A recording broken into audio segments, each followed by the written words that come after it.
Our next subject is rapport. In your notes, anywhere you want, there's no place for it, just write rapport is power. Rapport is power. Earlier today we said anything you want to achieve, anything you want to learn, master, experience, there's somebody out there who has a life experience, the understanding, the network, the capital, the thing you need to be able to achieve it. But they're not going to give you what they want, or they're not going to give you what you want, rather, and need, until you first give them what they want and need. And you're not even going to find out what they want and need until you first get in a relationship of rapport. If you don't do that, you're never going to learn anything. Rapport is power. What is a relationship of rapport? Rapport means total responsiveness between people. When someone is totally responding to you, and you're totally responding to them, you're in rapport. There's that connection. It's that spark that happens in certain communications or relationships. Now, everybody wants to create rapport, have it, but most people only get rapport with people who are like whom? Themselves, and they lose with everybody else, which means you got a very limited world. So we want to take it to a different level. So let's say, for example, if I said to you right now, guys, I want you to go out to a local restaurant or bar, and I want you to meet somebody, and I want you to develop rapport with them, a connection with them. How many feel like you could do that no problem? Say aye. And if you're not raising your hand, you're probably selling yourself short. Of course you could. How would you do it, though? You'd walk in this restaurant or bar, you meet somebody, and you'd engage them in conversation by asking a few what? Questions.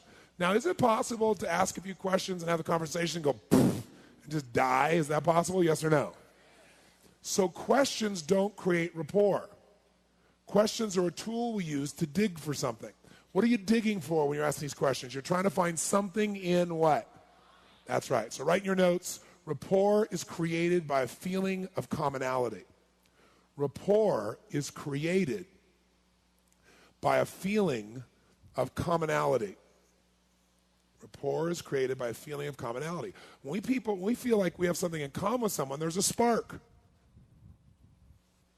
Now, here's the problem. If rapport is created by a feeling of commonality, most people try to get rapport by using words. But you've already learned something. What percentage of our communication skills are words? What percentage? 7%, which means you're leaving out 93% of your skills, which is why most people don't get rapport with a large number of people. You know, what do? You walk in a restaurant or a bar and go, hi, what's your name? Where are you from? Why are you here? And the person says, my name's Habib. I'm from Iraq. I'm a terrorist. I'm here to kill people. And you go, amazing. Me too. No. See, words don't always work, do they? But there is something that always works to get rapport, and it's something called matching and mirroring. Matching and mirroring. Now, matching and mirroring came about 35 years ago when we've all done matching and mirroring our whole lives. But the person who pointed out was Milton Erickson. Dr. Erickson was a genius.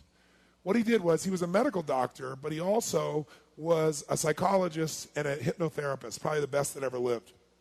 And people would come to see him who try to change everything anywhere else in their life, nothing would work. They see him for one session, he'd handle it.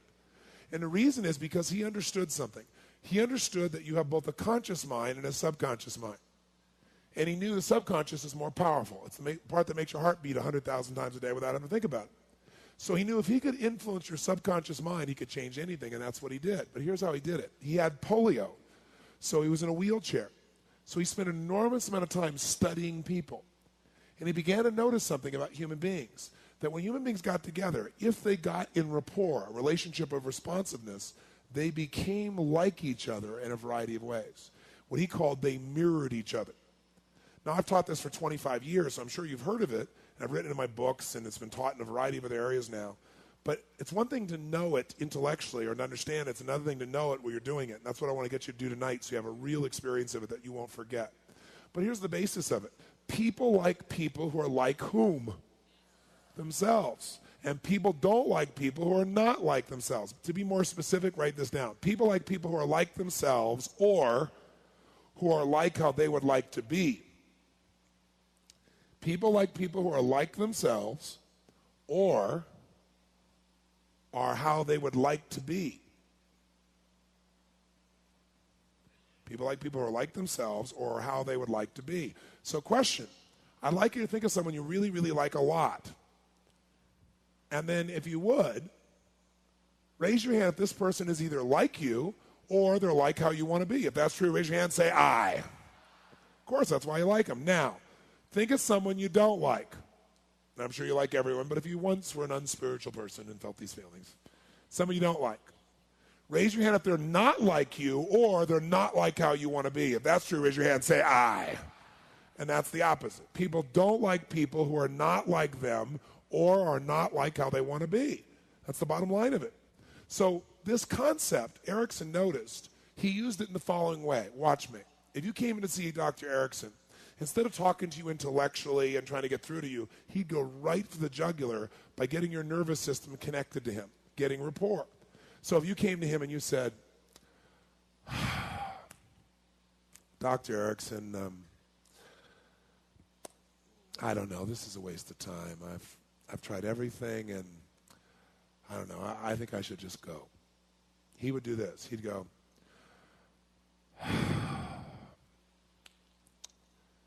I'm sure it looks that way on the surface, but you haven't tried this, so you haven't tried everything, and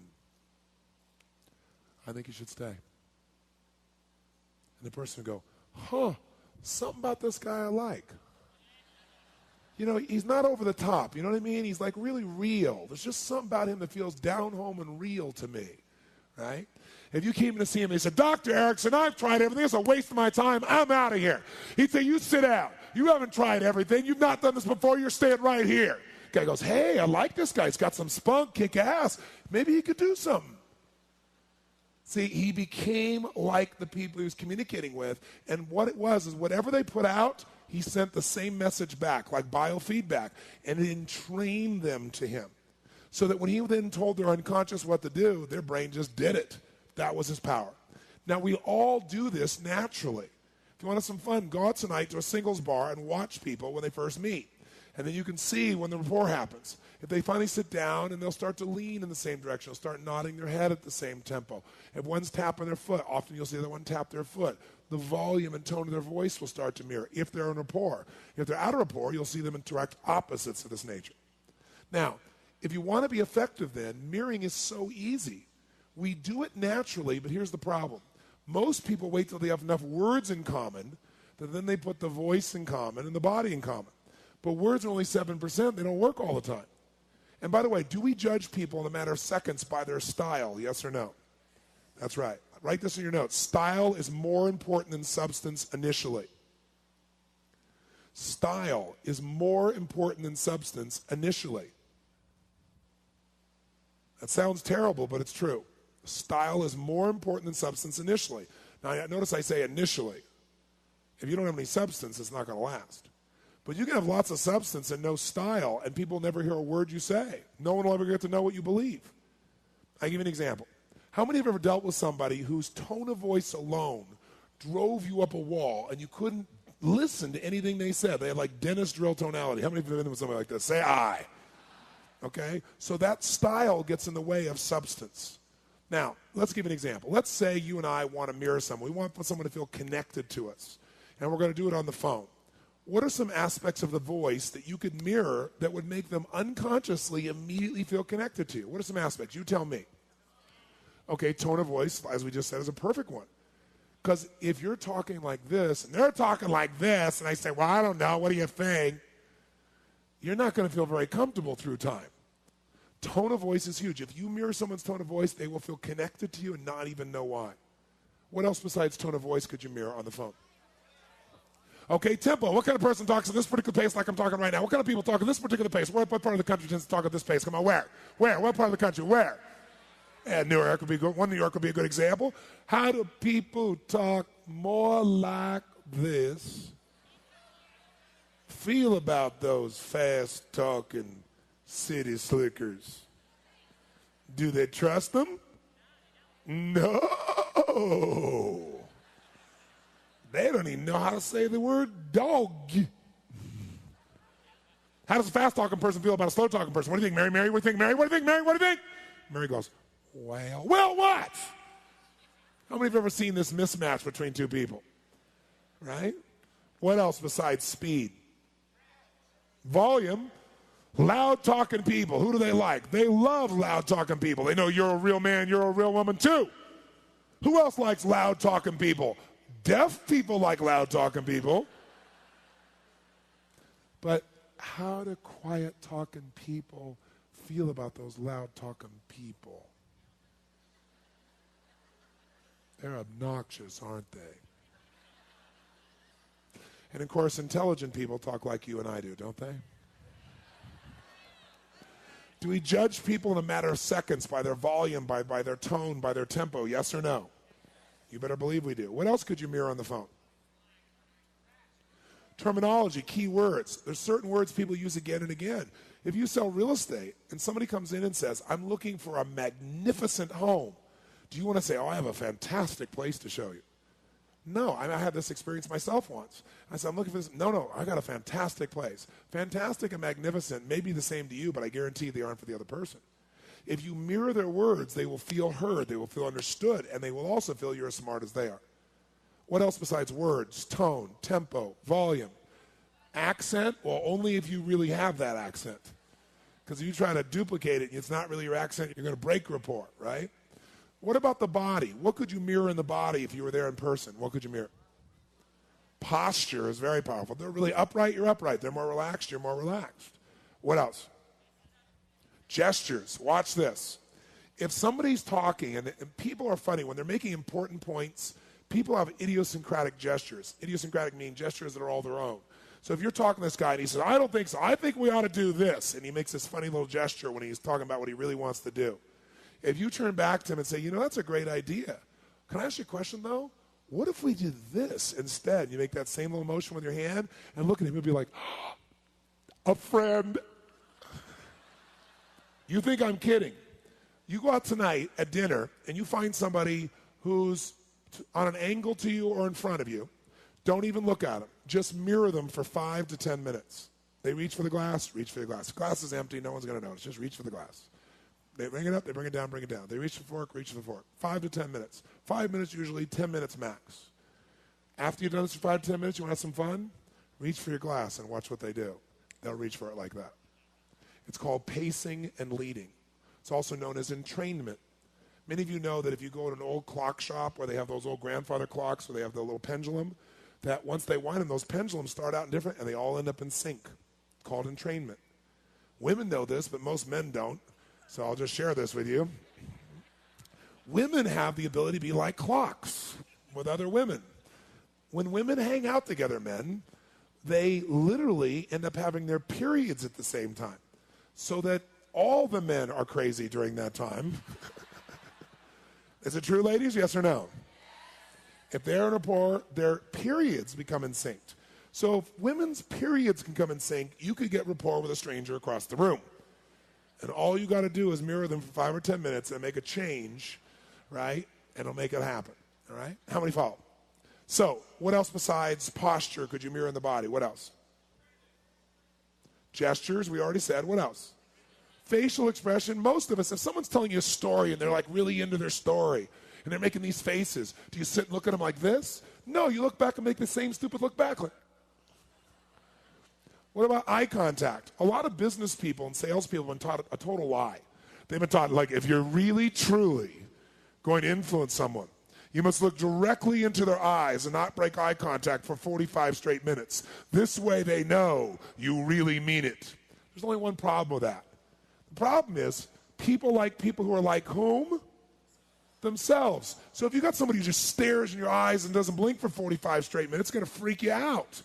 What kind of person stares in your eyes and doesn't break eye contact? Aliens, that's who. Most humans look away, right?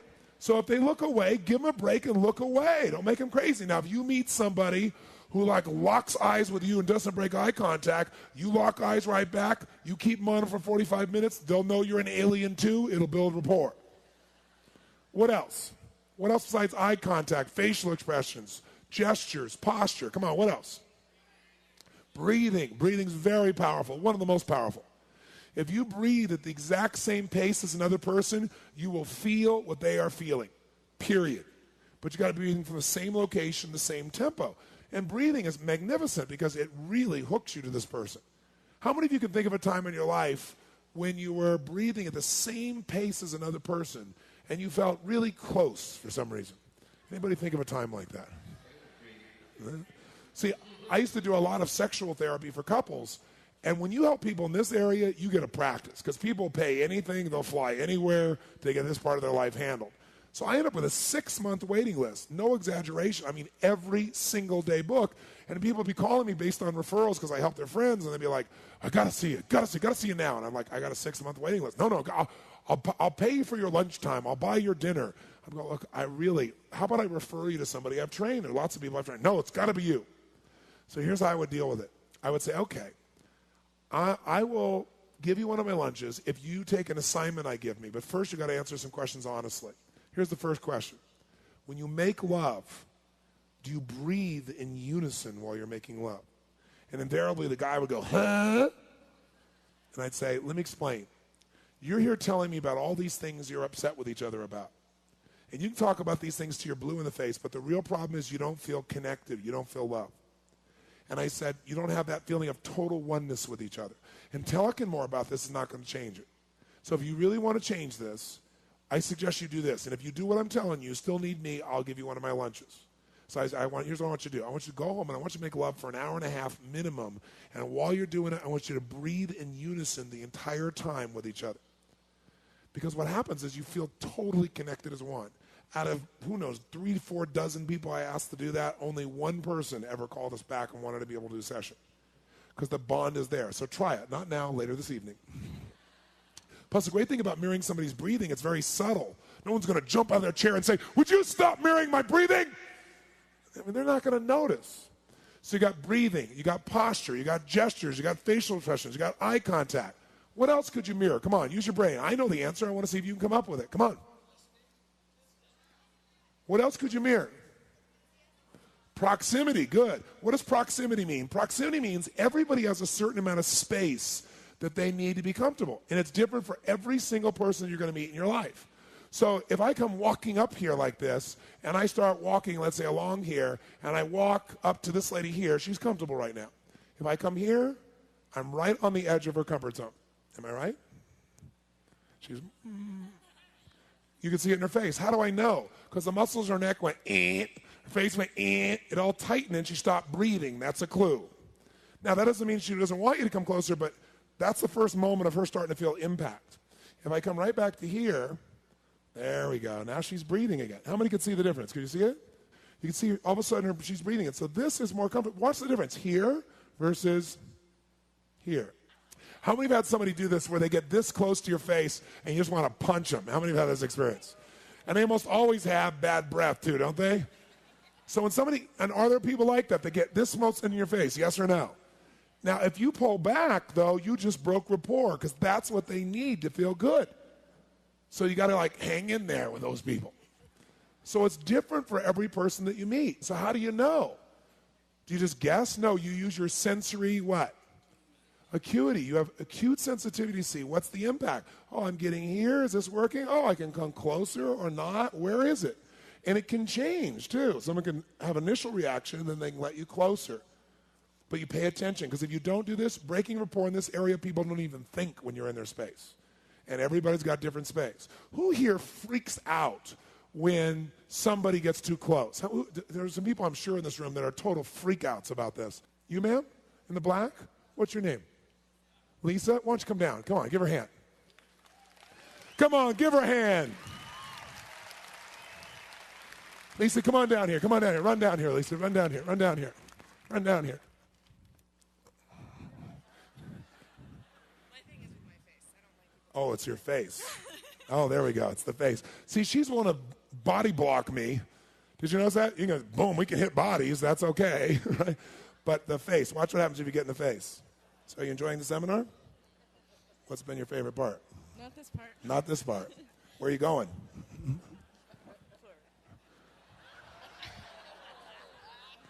Now, notice when you get too close to her face, did you see that? How many saw that instant reaction? Okay? She not only pulls back, she snaps to the side. Because most people have a force field who have this experience. Hers is more just the face. And if you got closer to her chest or something like that, they'll do one of the things. This kind of person backs off. But most people are more subtle. If you get too close, here's what they do. They start kind of, you'll see them as they're talking to you, they're kind of wavering back and forth. And if you notice, their ass is moving them further and further back from you, right? Or they'll do this. They'll turn sideways. Because what does that do? It creates a sense of space, okay? So everyone's different. Now hers is not the body, and she's kind of being playful now here with this as well. But the face normally is something for her that's an effect. Now she's going different. She says, okay, I'm comfortable with you. Give her a hand. Thank you very much. Now, there's another one that's critically important, and that's touch. Now, you can get more rapport by touching some people than by anything you could ever say. But again, you got to have some sensory acuity. You can't go up and go, he looks like a toucher. Hey, man, I love your hair, really good. That's really cool, really good. You do that, you could get killed. But he's a nice man, so he didn't kill me.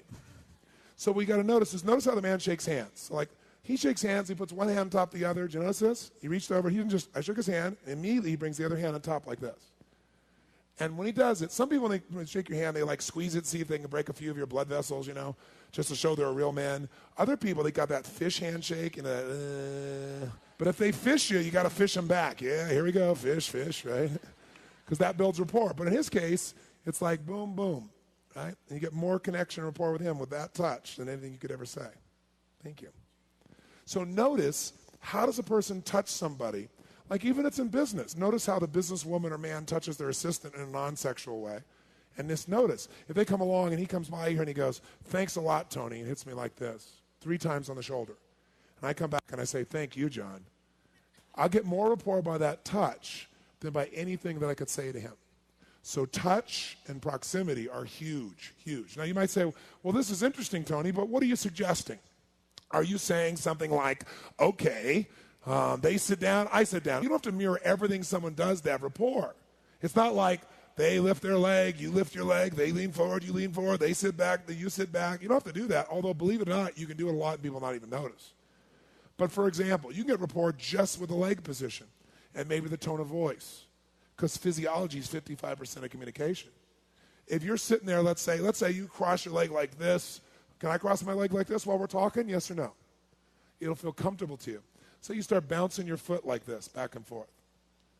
Can I bounce my foot at the same tempo? If I do, you'll feel totally connected to me.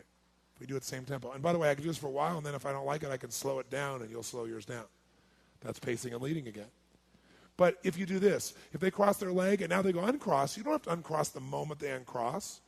Wait till you go to say something and say, you know what? Because when you go to speak, speaking requires a change of physiology, and no one will ever notice what you're doing. Right? It's very unique. Now, it is true if, they lean forward. You're saying, well, right, they lean forward, I lean forward. They lean back, I lean back. They cross their leg, I cross my leg. They pick their nose, I pick my nose. Exactly. No, you don't have to do everything. And if you start going like this, when they're mirroring, you start going, after about 20 minutes, they're going, what's wrong with you? But you'd be surprised. You can mirror people and be mirroring almost everything they're doing, and they rarely, if ever, notice it, right?